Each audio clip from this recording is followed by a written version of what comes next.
Chandigarh police के cyber crime police station ने 38 लाख के डिजिटल फ्रॉड केस में 6 लोगों की गिरफ्तारी की है। इन लोगों ने चंडीगढ़ के एक निवासी को मुंबई पुलिस बनकर वीडियो कॉल किया और ये एक डिजिटल अरेस्ट फ्रॉड केस है, जिसमें इन्होंने बताया कि आपका अकाउंट जो है मनी लॉन्ड्रिंग में इन्वॉल्व है। अगर आप इतनी राशि पे कर देंगे फलाने अकाउंट में तो आपकी अरेस्ट नहीं होगी, अदरवाइज आपको घर पे ही अरेस्ट किया जाएगा। एक दिन करीब एक कार्रवाई चली और जो हमारे विक्टिम हैं उन्होंने 38 लाख रुपए एक अकाउंट में आरटीजीएस कर दिए। उसके बाद उनको रियलाइज हुआ कि उनके साथ फ्रॉड हुआ है। उनको उन्होंने सीबीआई बन के भी कॉल किया। फिर उन्होंने हमें कंप्लेंट दी और उनका हमने अमाउंट होल्ड कराया। इसमें अच्छी बात यह है कि उनका पूरा 38 लाख रुपए अमाउंट होल्ड हो गया। और उसके बाद हमने जब तफ्तीश शुरू करी एफआईआर रजिस्टर करके, तो उसमें कुछ अकाउंट ऐसे निकले जिसमें उस सस्पिशियस अकाउंट से फर्दर विड्रॉल्स हुए और कोइंसिडेंटली वो एक अकाउंट चंडीगढ़ का ही मिला। तो हमारी इन्वेस्टिगेशन टीम ने बहुत स्विफ्टली काम करते हुए जिस बैंक से विड्रॉल हुआ था अकाउंट होल्डर की डिटेल्स निकाली और फर्दर लीड को पकड़ते पकड़ते हमारे पास यहाँ पर वो लोग शामिल हैं जिन्होंने वो विड्रॉल किया और उनके एसोसिएट्स जिनको वो पैसा गया, जिन्होंने कमीशन ली। और हमने वीना है, एक सुखविंदर हैं, सतनाम हैं, इन लोगों की गिरफ्तारी करी। उससे हमें पता चला कि मुकेश एलियास प्रिंस जो बुड़ैल में रहते हैं और ये इस पैसे को यूएसडीटी में क्रिप्टो करेंसी में कन्वर्ट करते हैं। और फिर तफ्तीश में हमें फर्दर लीड मिली कि ये किसके कहने पर होता है और पैसा कौन से अकाउंट्स में जाता है यूएसडीटी में। वो फजल नाम का एक लड़का एलियास रॉकी अपने को कहता है, उसको हमने तमिलनाडु चेन्नई से गिरफ्तार किया। ये रहने वाला आसाम का है और ये काफ़ी बड़ा एक लीड है इस केस में, क्योंकि यही वो शख्स है जो चाइनीज़ और बांग्लादेशी लोगों के साथ टच में है। इसको जो डायरेक्शंस मिल रही हैं वो कुछ चाइनीज़ नेटवर्क से अभी तक लिंक आ रहे हैं। हमारे पास 2 लोगों के नाम हैं और ये वहाँ पर एक वेटर का काम करता है। इसको वहाँ एक बांग्लादेशी व्यक्ति टच में आया, उसने इसको इस काम के बारे में बताया। और शायद आप लोगों ने सुना होगा, एक केजीएफ मूवी आई थी जिसमें रॉकी नाम का एक हीरो था, तो ये उससे थोड़ा इंस्पायर्ड है, इसीलिए इसने अपना नाम भी एलियास रॉकी रख लिया और इसका ईमेल आईडी और जो आईडीज़ हैं सोशल मीडिया पे वो इसी नाम से हैं। और स्टीफर्ड नाम का एक चाइनीज़ व्यक्ति है जो डायरेक्टली इसके टच में है, जिसके अकाउंट में ये पैसा ट्रांसफ़र करता है कन्वर्ट करने के बाद। और बाकी इन लोगों से हमें अभी काफ़ी सारी रिकवरीज हैं। 4.5 लाख रुपए कैश मिला है, इन्होंने कुछ गोल्ड खरीदा, सिल्वर ऑर्नामेंट्स हैं, लैपटॉप्स मिले जिसमें हमारे पास काफ़ी डेटा है जिसे हम एनालाइज कर रहे हैं, मोबाइल फ़ोन्स हैं, बहुत सारी ATM cards, passbooks, cheques books, ये सब हमें मिली हैं। तो ये लोग जो हैं काफ़ी सारे म्यूल अकाउंट्स प्रोवाइड करते हैं रॉकी को और वो फिर उन म्यूल अकाउंट्स में साइबर फ्रॉड का पैसा डाल के कन्वर्ट करके आगे चाइना में भेजता है। बाकी हमारी तफ्तीश अभी जारी है, बाकी अपडेट हम आपको देते रहेंगे।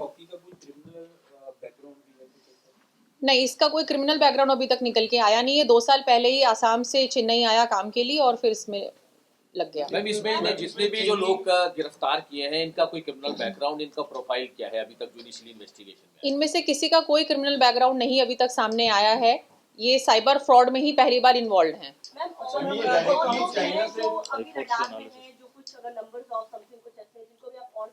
बिल्कुल बिल्कुल, बहुत सारी डिटेल्स हमारे पास हैं। इनके नंबर्स, इनके अकाउंट्स, वो सब हमारे सर्विलेंस पे हैं, उसको हम एनालाइज कर रहे हैं और इट इज़ एक्सपेक्टेड कि बहुत सारे अकाउंट्स और लोग इनसे कनेक्टेड होंगे, क्योंकि जो हमारे पास अभी तक रिकॉर्ड है वो ऐसा कुछ है कि 1-2 महीने में इन्होंने 40-50 म्यूल अकाउंट जो है वो फर्दर प्रोवाइड करे हैं। मैम यहाँ पे कह रहे हो 40 लाख रुपए गए होते फ्रीज कराए थे, क्या उस अकाउंट पे ही वेरीफाई किया जा रहा है? तो उस तो अलावा उतो कितने पैसे जाने सी पहले गए ने उसमें जो आइडेंटिफाई जिस अकाउंट में पैसा होल्ड हुआ, जिसमें ट्रांसफर हुआ, उस अकाउंट को हमने एनालाइज करा तो उससे पता चला उस अकाउंट से फर्दर 4.5 लाख रुपए विड्रॉ हुए हैं। उस केस में नहीं, किसी और केस में विड्रॉ हुए हैं। उस विड्रॉल से जब हमने लीड पकड़ी तो ये लोग हमें मिले, तो आप कह सकते हैं कि सेकंड लेयर भी है ये। मैम, अभी तक इन्वेस्टिगेशन में सामने आया है कि इसके जो दंपति से ठगी की थी चंडीगढ़ के रायपुर कला से, इससे पहले भी इन्होंने कहां ठगी की है, किन किन लोगों से? चंडीगढ़ का तो कोई मैटर अभी तक इनके सामने आया नहीं है, पर क्योंकि अभी हम इनके सारे इक्विपमेंट्स एनालाइज कर रहे हैं तो हमें डिटेल्स फर्दर मिलने की उम्मीद है। ये डायरेक्टली चाइना से लिंक हो रहा है, क्योंकि जो इसका मतलब ये है कि चाइना में बैठकर एक तरह से ये सारा कारोबार कह सकते हैं। मैम, जो आप कह रहे हैं कि चाइना पैसा कन्वर्ट गया है, वो चाइना क्रिप्टो करेंसी के थ्रू गया है या डायरेक्ट गया है पैसा? क्रिप्टो में गया है। क्रिप्टो में? मैम पहली बार ऐसा हुआ है कि चंडीगढ़ लोकल यानी कि गिरफ्तारी इसमें देखने को मिली है और ये पंजाब जो और रहने वाले हैं इनमें से एक लेडी जो है वो सिर्फ चंडीगढ़ नहीं, लेडी भी फजिल्का की है। सिर्फ एक व्यक्ति चंडीगढ़ का रहने वाला है, बाकी फजिल्का और फिरोजपुर से हैं इनके और आपस में ये असम से हैं। आपस में इनके है आपस में इनका तालमेल है, ये सारे एसोसिएट्स हैं। ओके। कैसे जानते हैं वैसे ये लोग? ये तो इनकी अपनी कोई पर्सनल नॉलेज है, मतलब जान पहचान है, क्योंकि फजिल्का के ही हैं 3 लोग तो। मैम ये अपने आप में ये पहला ऐसा लिंक आपके नजर में आया कि जो चाइना से इसके तार जुड़ रहे हैं, या आपकी पहले भी ऐसा हुआ कि हाँ पीछे भी रहा है, सिम बॉक्सेस वाले केस में भी हमारा रहा है, उससे पहले भी रहा है, मोबाइल ऐप वाले केस में भी रहा है, पर डिजिटल अरेस्ट फ्रॉड का ये पहला केस है जिसमें डायरेक्टली चाइना से लिंक है। एक बंदा है जिसके अकाउंट में पैसा जा रहा है। तो मैम वो चाइना में ही बैठा हुआ है या फिर वो यहाँ मौजूद है? चाइना में। मैम जो एक बंदा मुकेश जो चंडीगढ़ का है, उसके यहाँ पे और भी उसके लिंक्स हैं, अगर किसी उसके थ्रू से पता चला जाए कि उनका बिल्कुल वहाँ पे वही कोई इन्वेस्टिगेशन चल रहा है। यस, उन्होंने भी बना कर हम एक्सेस का मास्टरमाइंड कौन है? इनमें से तो आपका जो हम चेन्नई से लेकर आए हैं रॉकी फजल, वो मास्टरमाइंड है और पीछे वो फिर आगे चाइना से गवर्न हो रहा है। मैम कितना अभी तक क्रिप्टो करेंसी के थ्रू कितना पैसा चाइना गया है? वो अभी असरटेन कर रहे हैं।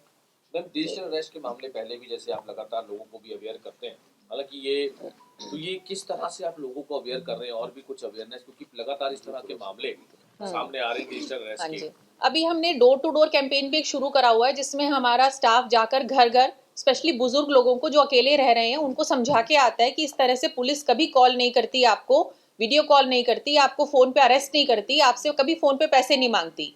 तो ये डोर टू डोर हम कैंपेन चला रहे हैं, एक पैम्फलेट भी लोगों को दे रहे हैं other than social media and all जो हम कर रहे हैं। दूसरा, हम लोगों को ये बता रहे हैं कि आपका सिम कार्ड जो है आपके नाम से कोई और भी यूज कर रहा हो सकता है, कई बार हमें पता नहीं होता। तो टैफकॉप नाम का एक पोर्टल है डिपार्टमेंट ऑफ कम्युनिकेशन का, टेलीकम्युनिकेशन का, आप उस पे जाकर चेक कर सकते हैं आपके नाम से कितने सिम चल रहे हैं। अगर कोई ऐसे सिम है जो आप यूज नहीं कर रहे पर वो एक्टिव हैं तो आप उनको बंद करा सकते हैं वहीं पे पोर्टल पे रिपोर्ट करके। और इसी तरह आपके म्यूल अकाउंट्स का भी बहुत इशू है कि लोग अपना अकाउंट रेंट कर देते हैं, कई बार जानने वाले को, किसी जरूरतमंद को विश्वास में आके, पर वो मिसयूज हो रहा है as a mule account fraud money के मैम लिए। इसके अलावा एपी के फाइल को लेकर भी बहुत ज्यादा बिल्कुल। फ्रॉड सारे उसको लेकर पुलिस का उन्होंने क्या बताया था? इन्होंने वीडियो कॉल उनको की थी? इन्होंने पहले इनको नॉर्मल कॉल करी थी, उसके बाद इन्होंने मुंबई पुलिस बन के वीडियो कॉल करी और बताया कि आपका जो अकाउंट है वो मनी लॉन्ड्रिंग में इन्वॉल्व है, तो आप अगर इतना पेमेंट करेंगे तो आप बच जाएंगे, अदरवाइज आप अरेस्ट हो जाएंगे। तो हम आपकी फैसिलिटी कर दे रहे हैं आपको कि आपको हम ऑनलाइन ही अरेस्ट कर रहे हैं, आप पेमेंट कर दें इस अकाउंट में। फिर इन्होंने सीबीआई डायरेक्टर बन के भी कॉल किया उनको सेम इशू को लेकर। तो क्या मैम कोई आंकड़ा सामने आया कि अभी तक कितने लोगों के साथ ये फ्रॉड कर चुके हैं और कहां पे इनके कनेक्शन जो है? वही तफ्तीश चल रही है कि इन लोगों से एग्जैक्टली कितने साइबर फ्रॉड्स कनेक्टेड है। मैम जो अकाउंट नंबर इनके थ्रू मिले हैं वो क्या इनके नाम से हैं या किसी से रेंटेड है या कहीं और के अकाउंट है? इन्होंने मैक्सिमम अकाउंट रेंट कर रखे हैं, म्यूल अकाउंट्स। तो उनके खिलाफ भी कार्रवाई होगी? बिल्कुल बिल्कुल, वो सारा एनालाइज हो रहा है। I4C भी हमारे साथ इस एनालिसिस में लगी हुई है, वी आर वर्किंग ऑन क्या ये इट। बताया कि कितना रेंट उनको पे करते थे ये पर?